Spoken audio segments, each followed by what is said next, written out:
Tiene pocas opciones para conseguir bienes y servicios, siente que paga de más por aquello que compra, no lo tratan bien como consumidor. Hoy aquí en Consumidores Activos vamos a hablar de los monopolios y cómo esos monopolios inciden en el trato a los consumidores. Para ello nos acompañará hoy el economista Eli Feinsack, con quien debatiremos sobre esta importante temática. Mi nombre es Eli Feinsack, soy economista, tengo una maestría en Economía de las Políticas Públicas y soy presidente del Partido Liberal Progresista.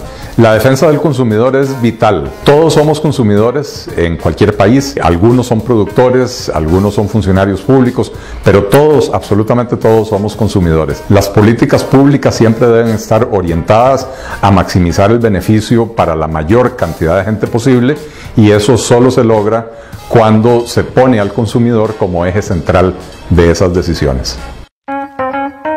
Muchas gracias, don Eli, por acompañarnos aquí en Consumidores Activos en este nuevo formato. Bienvenido. Muchas gracias, Eric. Es un honor y un placer, como siempre, estar aquí en Consumidores Activos y colaborando con la defensa del consumidor. Don Eli, hay una situación que es paradójica. En nuestro país, el artículo 46 de la Constitución establece la prohibición explícita a la existencia y creación de nuevos monopolios. Pero los consumidores nos vemos sujetos todos los días no solo a la permanencia de los que ya existen, sino también a la creación por ley y también de hecho de nuevos monopolios que limitan la posibilidad de los consumidores de acceder a bienes y servicios. ¿Cómo afecta esto a la sociedad? Y lamentablemente, Eric, ese artículo 46 es uno de los más grandes saludos a la bandera que tenemos en Costa Rica, porque no se sostiene, nadie hace que se cumpla.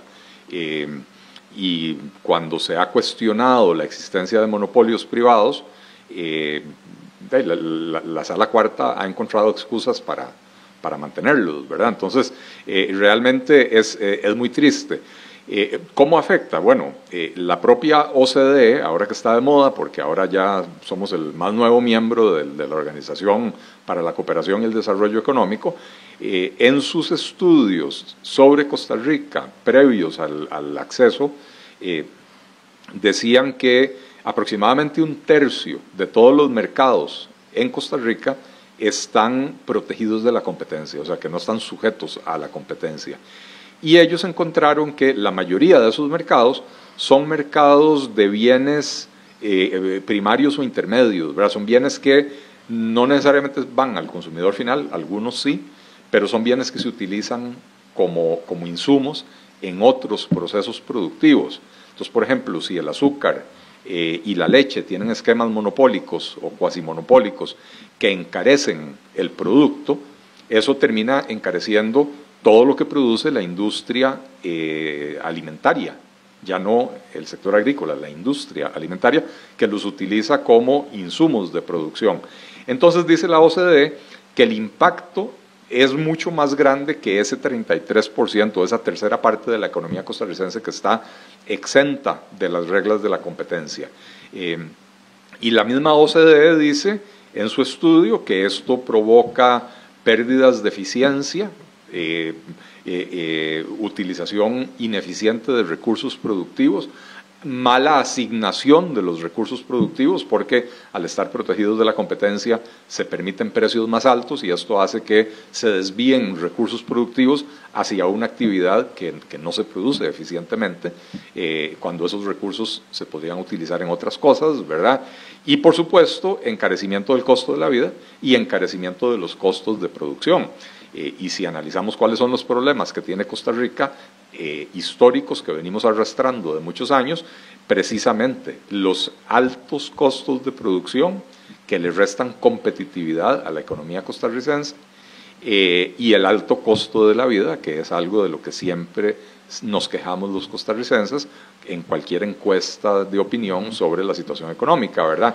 Entonces, estos esquemas proteccionistas que facilitan la creación de monopolios, oligopolios o carteles, realmente benefician a muy pocas personas, unos cuantos productores, y perjudican a la enorme mayoría de los costarricenses que somos los consumidores, ¿verdad? Y en artículos, por ejemplo, de la canasta básica, que los más afectados son los consumidores más pobres, porque todos consumimos arroz, todos consumimos azúcar, todos consumimos leche y frijoles, etcétera, pero las personas entre más pobres destinan una mayor proporción de sus ingresos a consumir esos artículos básicos.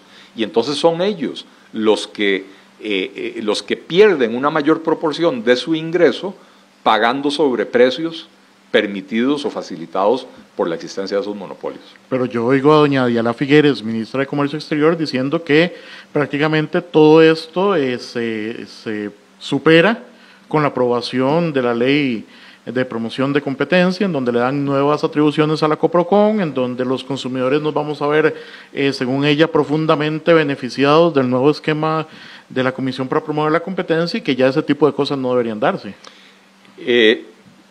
Lamento discrepar de mi amiga Diala Jiménez, y se lo he dicho en persona y lo dije en un foro que me invitaron, donde había varios expertos en los temas de competencia y habían representantes del Ministerio de Comercio Exterior también. La reforma que se le hizo a la ley de promoción de la competencia en Costa Rica fue una reforma cosmética. Las excepciones que existían en la ley anterior, que le impedían a la Coprocon meterse a resolver problemas de prácticas monopolísticas en un montón de mercados, esas restricciones se mantuvieron prácticamente en su totalidad. Tal vez hubo una o dos donde ahora se le permite a la Coprocon meterse cuando antes no podía hacerlo, ¿verdad? Pero básicamente los mercados o los productos donde ya hay monopolios existentes, lo único que puede hacer la Coprocon es hacer estudios y publicar los resultados, con la esperanza de que al publicar los resultados a alguien le dé vergüenza y cambie su forma de actuar, pero no tiene diente, no tiene músculo, no tiene capacidad o potestad de impedir esas prácticas monopolísticas. No hay castigo por esas prácticas monopolísticas en una serie de mercados que están expresamente excluidos en la ley. Lo que sí se logró con esa ley es darle una nueva estructura a la Coprocon. De lo que podemos estar asegurados es de que ahora vamos a tener comisionados muy bien pagados para seguir haciendo lo mismo que hacían los comisionados mal pagados de antes. Ahora, en ese sentido, es claro que en Costa Rica hay una gran resistencia a eliminar los monopolios públicos y privados. Incluso ahora con esta emergencia del COVID fuimos testigos de un resurgimiento de opiniones favorables hacia una institución que creíamos totalmente desfasada, como en el caso de FANAL, en donde algunos sectores la proclamaron como la gran salvadora de la salud pública, y esto hace que sea cada vez más difícil entrarle al tema de la apertura de los monopolios. Hablemos de los públicos. Ahora todavía con mucha más razón abrir los monopolios privados, que por su naturaleza y su poder económico son todavía más difíciles de entrarle. Sí, para uno como economista es verdaderamente frustrante que la discusión en Costa Rica aún gire en torno a si los monopolios son buenos o malos. A nivel mundial existe consenso de que los monopolios son malos, producen resultados ineficientes, producen precios más altos, producen restricciones a la cantidad que se produce, con lo cual salen perjudicados los consumidores por todas partes. Hay menos producto y es más caro, ¿verdad? Yo estoy dando un curso de introducción a la economía en una universidad privada, y decidí usar como libro de texto el libro de Paul Krugman. Paul Krugman es un economista premio Nobel de Estados Unidos, muy conocido por sus posiciones de izquierda dentro del espectro político gringo. Pero usted se lee el libro de texto de Paul Krugman y por todas partes él dice: los mercados son eficientes, únicamente se justifica la intervención gubernamental cuando los mercados fallan. Y la discusión en Estados Unidos entre los economistas de izquierda y los economistas de derecha es si cuando se detecta una falla del mercado realmente es porque falló el mercado o el mercado falló por regulaciones gubernamentales. Y entonces los que están más a la izquierda son más propensos a encontrar que son fallas del mercado y los que están más a la derecha son más propensos a encontrar que son fallas del Estado, ¿verdad? Pero existe un consenso básico de que los mercados funcionan, de que los mercados son eficientes, tanto entre los economistas de izquierda como entre los economistas de derecha. Y dentro de ese concepto de que los mercados funcionan, también existe un consenso incluso más fuerte entre los economistas de Estados Unidos, entre la izquierda y la derecha, de que los monopolios son absolutamente nocivos para la economía. Y aquí en Costa Rica, de pronto le aparecen a uno economistas que se autodenominan alternativos, heterodoxos y gluten free, y sostienen las nociones más erradas que no tienen ningún sustento en la teoría económica, y lo hacen sin sonrojarse, no se les arruga la cara cuando dicen las tonteras que dicen, porque hay que decirlo así, ¿verdad? Y entonces en Costa Rica aún estamos en el siglo XVII discutiendo si los monopolios sirven o no sirven. En el mundo avanzado, en el mundo industrial, qué sé yo, hay un consenso desde el siglo XVIII de que los monopolios son malos. Y hay un consenso desde el siglo XVIII de que los mercados funcionan, de que los mercados son eficientes, ¿verdad? Entonces, el nivel de la discusión de Costa Rica es del siglo XVII. Es realmente lamentable. Y sin embargo se justifica desde el punto de vista del empleo. Vamos a ver, si vemos la multitud de estudios que hay, por ejemplo, en el tema arrocero, en donde sobran estudios que demuestran lo perjudicial que ha sido para los consumidores la forma en la cual se desarrolla el mercado, en donde vemos la aplicación de medidas de salvaguarda para el tema azucarero, etcétera. Cuando se justifican las exclusiones a los tratados de libre comercio, por ejemplo, en el caso de papa y cebolla, que son los tradicionales, siempre se justifica en términos del empleo, es que hay que salvar los empleos. Sí. Entonces, bueno, ¿cómo explicarle a los costarricenses que en realidad nos encontramos ante una falacia? Es una explicación muy difícil de hacer, pero ciertamente hay que hacerla, ¿verdad? Cuando usted sostiene empleos creados artificialmente en industrias que no son eficientes, está condenando a esos empleados o a esos pequeños agricultores o lo que sea, para conservarles su empleo, los condena a la pobreza permanente. Porque son industrias de muy poca productividad y entonces no hay manera, cuando usted es poco productivo, no hay manera de incrementarle sus ingresos de una manera compatible con el desarrollo de la economía. Y por eso es que vemos que el sector agrícola de Costa Rica, cada vez más los pequeños agricultores se empobrecen más, ¿verdad? Y se sostienen sus puestos de trabajo con políticas intervencionistas del gobierno que distorsionan el mercado, pero son personas que básicamente tienen un nivel de vida de subsistencia, que no tienen posibilidades de superarse haciendo lo que están haciendo, pero les hemos metido por medio de la política pública la idea en la cabeza de que tienen que dedicarse a la agricultura por el resto de la vida. Si nosotros analizamos históricamente, hace 30 o 40 años, y lamentablemente no sabía que la conversación se veía por aquí y no tengo el dato, pero hace 30 o 40 años, probablemente el 40 o 50% de la economía costarricense era agrícola. Hoy en día anda por el 6% o menos del Producto Interno Bruto de Costa Rica, y no nos estamos muriendo de hambre. Con ese 6% podemos garantizarle a la población costarricense la cantidad y calidad de alimentos que necesita. Por supuesto, producimos una parte e importamos otra parte, ¿verdad? Pero el punto es, no estamos forzados a preservar el sector agrícola de acuerdo a una foto de 1970 o de 1870. Lo que tenemos que garantizar es que a los productores agrícolas les demos todas las herramientas que necesitan para poder mejorar su eficiencia, poder mejorar su productividad, para que entonces tengan mejores márgenes de ganancia y puedan tener mejores niveles de vida, en vez de preservarlos congelados, como digo, en 1980 o 1940.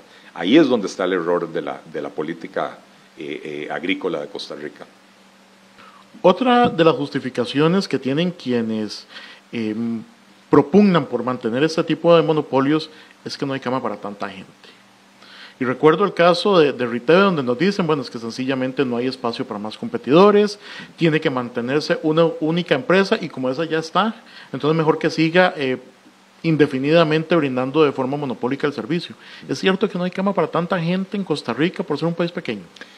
Ese es un cuentazo marca diablo. Veamos Nueva Zelanda. Nueva Zelanda es un país eminentemente agrícola. Allá en el medio de la nada, una isla lo que le queda más cerca, o sea, el pedazo de tierra que está más cerca de Nueva Zelanda debe estar como a 5 horas en avión, ¿verdad? Y ellos tenían históricamente toda clase de protecciones a su sector agrícola, ¿verdad? En los años, no recuerdo si fue 80, creo que en los años 80, que tuvieron una crisis financiera como tuvimos también en Costa Rica, y el Estado dejó de estar en capacidad de brindar las protecciones y los subsidios que le daba al sector agrícola y eventualmente desmantelaron todo ese sistema de proteccionista que tenían. Y se causó un gran temor de que esto iba a ser el fin de la agricultura, de que muchísimos agricultores iban a morir en el intento, que no iban a poder continuar con su actividad. Y todos los estudios que se han hecho posteriormente demuestran que aproximadamente el 1% de las fincas desaparecieron. O sea, el 99% de los finqueros lograron sobrevivir. Y hoy en día Nueva Zelanda es uno de los países con mayores niveles de productividad en toda su producción agrícola. Tienen fronteras abiertas, pueden importar y exportar lo que se les ocurra, ¿verdad? No tienen esas protecciones y si uno habla no con la Asociación de Consumidores, la asociación o la Cámara de Productores Agrícolas de Nueva Zelanda, ellos le pueden mandar a un representante para venir a hablar a cualquier país del mundo para tratar de convencernos de que lo mejor que le puede pasar a los productores agrícolas es precisamente abrir los mercados. Es un cuento eso de que no hay cama para tantos.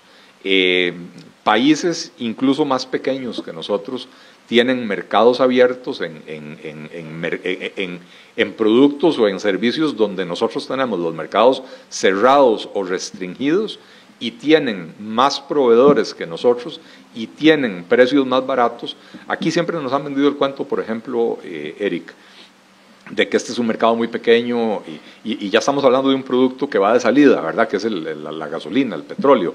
Siempre nos han vendido el cuento de que este es un mercado muy pequeño, de que si aquí hubiéramos abierto el negocio a la competencia, realmente no hubiera llegado competencia porque el mercado se monopoliza naturalmente porque es muy pequeño. Estas son teorías económicas superadas en los años 70 del siglo pasado, ¿verdad? Pero aquí en Costa Rica seguimos creyendo esas teorías, porque hay economistas, ojo, yo fui a la universidad en los años 80, y como en aquella época no existía internet y las cosas no eran tan inmediatas como ahora, nosotros estudiábamos en los 80 contextos de los años 70 y leíamos artículos de revistas profesionales de los años 70. Entonces, hay muchos colegas míos de mi época de la universidad que lo único que estudiaron fue el desarrollo de la economía hasta 1980, digamos. Y a partir de ahí siguen desarrollando. Welmer Ramos estudió en la universidad, es un par de años mayor que yo, ¿verdad? Pero se quedó con esa noción de la economía de los años 70 y sigue creyendo en eso. No se siguió formando, no siguió complementando su educación para darse cuenta de que la economía ha evolucionado enormemente, ¿verdad? Y entonces, al final de cuentas, seguimos defendiendo esa noción de que cuando el mercado es pequeño hay una tendencia natural a monopolizarse. En Panamá, que es un país más pequeño, la población de Panamá que anda por 4 millones, un poco menos, nosotros tenemos 5.100.000 personas, en Panamá tienen el negocio gasolinero abierto y tienen 3 o 4 empresas distribuidoras de combustibles, digamos, al por mayor.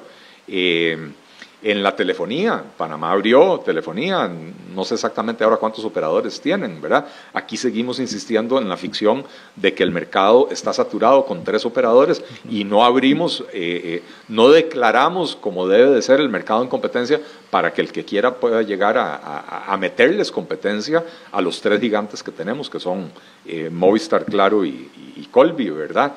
Entonces seguimos aferrados a teorías económicas superadas, pero superadas hace 50 años. Y eso nos lleva a actuar con desprecio por el conocimiento científico, el conocimiento económico, defendiendo teorías que hoy en día no tienen pies ni cabeza. No es cierto. Deberíamos de abrir los mercados que tenemos monopolizados y aún si no llegan nuevos competidores, el solo hecho de que está abierto el mercado representa una amenaza permanente para el productor monopólico de que al no haber barreras, en cualquier momento alguien podría entrar. Y eso obliga al productor monopólico a comportarse de una manera diferente que cuando no tiene la amenaza de la competencia. Porque cuando no tiene la amenaza de la competencia, la Dos Pinos, ¿qué hace? Produce aquí leche y sus derivados lácteos, etcétera, y los vende en Guatemala o en Panamá más barato de lo que lo vende aquí en Costa Rica, porque no tiene esa amenaza de la competencia.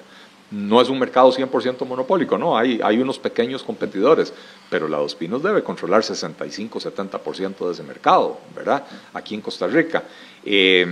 Y se beneficia de protecciones arancelarias que impiden importar productos lácteos porque son demasiado, bueno, se importa un poquitillo, pero se importa producto gourmet, ¿verdad? Se importan quesos y ese tipo de cosas, pero realmente no en la línea en la que compite, se competiría con la Dos Pinos, ¿verdad? Entonces la Dos Pinos no enfrenta una competencia real.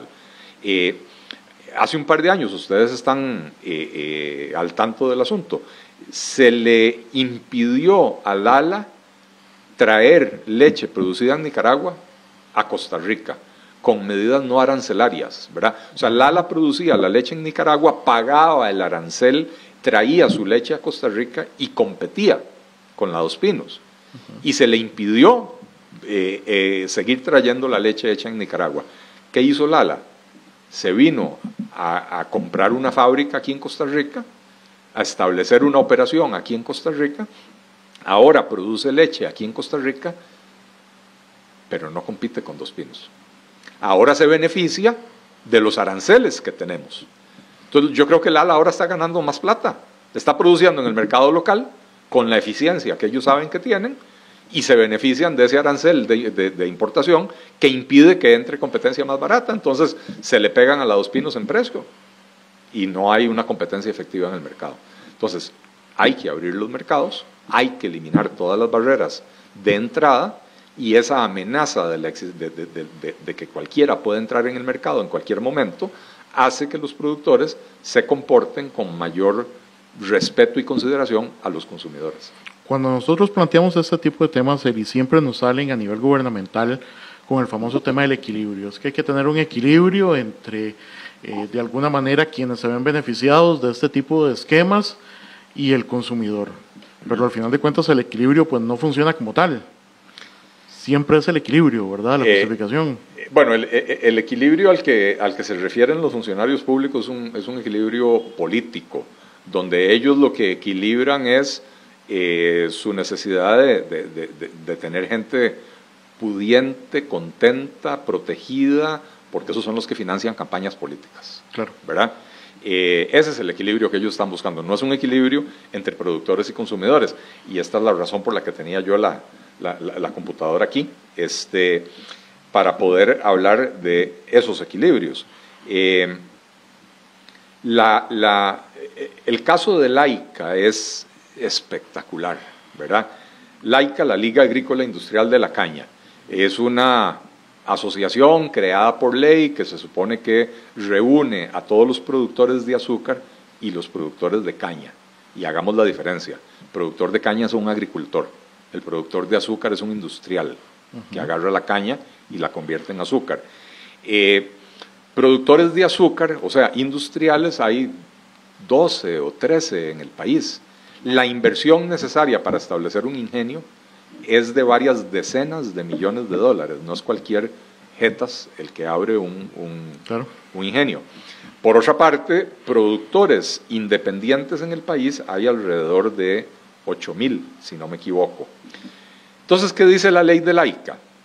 La ley dice que Laica va a distribuir la cuota de producción entre los productores, ¿verdad? Y entonces dice que los ingenios tienen la obligación de comprar el 50% de lo que ellos procesan a los productores independientes. Y entonces uno dice, uy, qué bonito. Están haciendo que los industriales grandotes le compren el azúcar a los productores independientes, que usualmente son pequeños y medianos.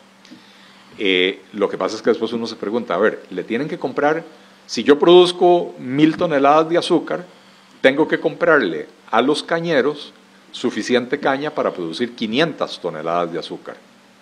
¿Y de dónde sale la caña para producir las otras 500 toneladas? Si le tengo que comprar solo el 50%. Bueno, lo producen los propios industriales, porque los industriales son cañeros y azucareros a la vez, ¿verdad? Entonces, la famosa solidaridad de pronto empieza a oler a pescado podrido, ¿verdad? Ya no es tan solidaria la solidaridad, es más bien asegurarse de que los pequeños productores cañeros tengan de qué vivir, pero no puedan progresar, porque solo les van a comprar el 50% de la capacidad de procesamiento de los ingenios. Y el otro 50% lo producen los propios ingenios. Entonces tenemos una situación en la que el industrial produce el 50% de la caña, procesa el 100% de la caña y comercializa el 100% del azúcar. Laica define los precios. Los precios que se le pone, los precios a todo nivel. Laica define qué precio se le paga al cañero cuando entrega el azúcar. Y entonces uno de los trucos que utilizan es que se le establece una cuota al productor cañero. Si usted vende la cuota, le pagan, ahora no recuerdo los precios, digamos que 200 colones por kilo, ¿verdad? No me hagan caso, el número no es exacto, pero entonces digamos 200 colones por kilo. Pero si usted se excede de la cuota, si usted produce más de su cuota, entonces el kilo excedente ya no se lo pagan a 200, sino que se lo van a pagar a 110. Y entonces es ruinoso para usted. Entonces, a usted como productor, la señal que le están dando es, no produzca más. A mí me interesa que usted se mantenga chiquitico toda la vida. Y entonces, al mantenerse chiquitico, garantizan que mantenga un nivel de subsistencia, pero que no pueda progresar. Entonces, la solidaridad de Laica es una solidaridad que beneficia a 12 o 13 ingenios, y cada día son menos porque los ingenios cooperativos están quebrados. Los ingenios privados, que son 9 o 10, a esos les va bien, ¿verdad? Entonces, es una solidaridad que enriquece a los dueños de los ingenios enormemente y mantiene a los productores agrícolas, a los productores cañeros, en un nivel de subsistencia que no les permite progresar. Si eso es solidaridad, realmente estamos mal en este país. Finalmente, don Eli, en un par de minutos, ¿está preparado Costa Rica para romper este tipo de monopolios de manera rápida, eficiente y hacer más libre el mercado? En estos momentos no, y menos con gobiernos de izquierda que son defensores de estas teorías desfasadas del siglo pasado y de hace 2 siglos también. Sin embargo, Eric, y lamentablemente, ya hablando del entorno que estamos viviendo hoy, con la pandemia, con la situación económica tan precaria que ya tenía Costa Rica antes de la pandemia y que se ha agravado, no estamos muy lejos de recibir un golpe importante en la economía costarricense. Y ese golpe puede darse de muchas maneras, es difícil predecir exactamente cómo, ¿verdad? Pero si seguimos por el camino por el que vamos, por ejemplo, el riesgo del default, que es que el gobierno deje de pagar su deuda, es un riesgo latente e inminente. Y esa es la razón por la cual el gobierno en este momento ya está hablando de negociar con el Fondo Monetario Internacional, claro, porque reconocen, aunque no lo digan públicamente, que ya no tienen plata para pagar, para honrar su deuda, y para eso necesitan al Fondo Monetario Internacional. Y entonces, si se logra un acuerdo con el Fondo Monetario Internacional, se van a tener que tomar medidas de ajuste estructural, porque el Fondo Monetario Internacional las va a exigir. Y probablemente algunas de esas medidas involucren ruptura de monopolios, introducción de la competencia en un montón de mercados. Y si no se logra el acuerdo con el Fondo Monetario Internacional y el país cae en esa situación de impago de la deuda, se nos desata una crisis económica igual o peor a la de los años 80. Y en esas condiciones, y cuando estemos noqueados en el suelo, no nos va a quedar de otra más que volver a llamar al fondo y decirle, bueno, ahora sí, papi, venga, rescáteme. Y papi lo que va a decir es, bueno, antes yo le había puesto, le había pedido a usted unos ciertos compromisos, pero como ya ahora usted se desmadró, ya está absolutamente consumido, como que fuera el hijo drogadicto, ya usted está absolutamente consumido por las drogas, tuve que ir a levantarlo del caño, ¿verdad? Entonces ahora ya las condiciones son otras y son más duras. Y entonces igual por algún lado va a venir la necesidad y la obligación de tener que abrir mercados. La misma membresía en la OCDE en algún momento va a empezar a pesar, porque la OCDE viene señalando que Costa Rica necesita romper esos monopolios. Así que no estamos preparados emocionalmente en el país para hacerlo, pero creo que no está tan lejano el día en que lo tenemos que empezar a hacer. Muchísimas gracias, Eli, por acompañarnos. Un placer, como siempre, Eric. Muchísimas gracias por la invitación, muchísimos éxitos a consumidores activos. Les deseo la mejor de las suertes en este nuevo formato. Y a ustedes, amigas y amigos, muchísimas gracias por habernos acompañado en el programa del día de hoy.